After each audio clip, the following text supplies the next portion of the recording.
Hello, this is Mark Wildman of Wildman Athletica, and today we are going to talk about program design and waiving intensity when you are trying to recondition a deconditioned person.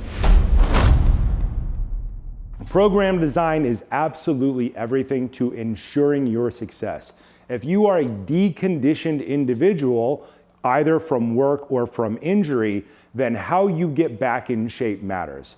Most programs fail because they do not take into account that people are deconditioned. It's hilariously ironic that weight loss programs are not actually designed for deconditioned individuals for the most part.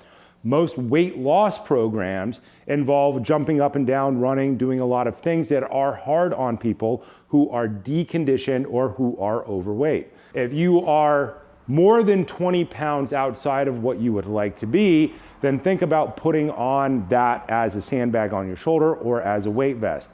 If you are, say, 100 pounds beyond your ideal weight, then that's the equivalent of putting a 100-pound sandbag on your body. Any program that asks you to run in that condition is not a program you should be doing. The most important thing in any program design for reconditioning a deconditioned person is getting them to stand up and fire their core. I myself have been deconditioned at several points in my life due to catastrophic injury. Blew out my knee, LCL gone, PCL completely gone, popliteus tendon gone, meniscus gone. So very, very bad injury that I was never supposed to fully recover from. I recovered by doing this program design. I've also tested this program on two other groups of people who were injured in the military, that's usually a lower back injury, or people who are older and who have been bedridden due to medical issues. The most important things that you need to do are learn to stand up again and recondition. Program design should not go straight up in intensity forever. We've drawn on the whiteboard here some basic layouts of a 4-week cycle. The most important thing that you will do is at the beginning of your program. We're calling that time 0, and that is joint mobility. The most important part of your body is your spine. If your spine doesn't work, nothing works. So you need to start by training your spine from the top down and the spine out. If you have been deconditioned or bedridden due to injury, you can work on your neck first. The neck is the most important thing. An easy way to get people to do mobility is to start with just 3 minutes of mobility. That's it. And then every day add a minute of mobility. And this program design, in the first 5 days of the program, 3 minutes of mobility. The next day, you can do 1 more minute of mobility, 4 minutes. The next day, you are psychologically prepared to do 1 more minute of mobility, 5 minutes, then 6, then 7. You go up for the first week. When you get to the second week, it needs to get easier again. This is 4 minutes, 5 minutes, 6 minutes, 7 minutes, 8 minutes, 3, 4, 5, 6, 7. Week 2, add a minute, start at 4, 5, 6, 7, 8.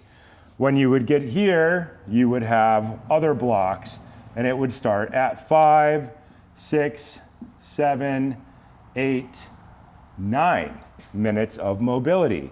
4, 5, 6, add a minute for that third week so that it goes down and it goes back up. It goes down, it goes up. This is the wave pattern that we're looking for in everything that we do. Whether you are a professional athlete, a world-class Brazilian Jiu-Jitsu competitor, or somebody who is deconditioned, this wave always stays inside of program design. It gets harder for X amount of time, then it gets intentionally easier again. This is psychology. It has to get easier so that these days here seem easy. You ramp back up. When it gets really difficult for people's brain, it gets easy again. You ramp up, you make it easy on the brain. This is how you ensure people continue to do programs. If programs just get harder forever, they just go up on a line, then people are unlikely to continue. The break phase, the break phase, the break phase, the break phase always have to be there. We have 2 different exercise programs essentially here, but a small number is 3 of each, 6 minutes. 3 of each, 2 separate exercises, 6 minutes. Then we go up the smallest unit of sets that we can. 4, 4, then we go to 5, 5, 6, 6, 7, 7. If I had drawn all this out, it would go up to 12 total sets. The way that this goes up is important. You are not adding random exercises. They do that on weight loss TV shows and everything because it makes great TV, but it also cripples people. So we don't do anything that will hurt people. No bad program design. People, if they are deconditioned, are already at risk for re-exacerbating a lot of injuries on their own. We do not need to make it worse. The smallest unit we can go up is 1. That is important and that should be stuck to.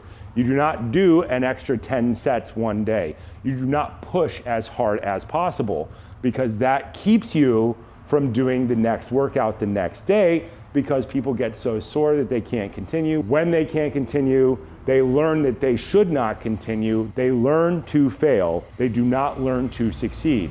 Everything about program design is about learning to succeed. You absolutely cannot skip reconditioning standing.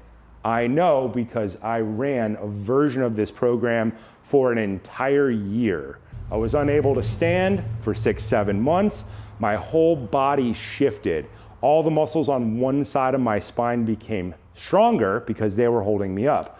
My injured leg wasn't allowed to touch the ground because of the 3 surgeries I had, and that's a lot of healing time.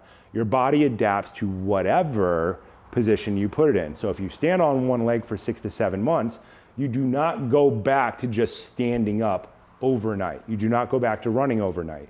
So don't think that you're just gonna run this program concept one time through. You're probably not. You're gonna run it through, you're gonna get a heavier weight. It could be 1K heavier, it could be 5 pounds heavier on a dumbbell. Smaller jumps are usually better. You're gonna run it again and you're going to get better and better and better at it. And you're gonna focus on making sure that you're standing all the way up back in the center with equal pressure on both legs. If people understand why they are doing what they are doing, they are more likely to continue to do it. They are more likely to get what they want out of training, and they are more likely to get back to living the life that they want to lead. The point of life is to go places you've never gone, do things you've never done, and talk to people you've never talked to. You have to be really good at standing up so that you can do that, so that you can get good at walking again, so that you can get back to running, so that you can get back to climbing mountains.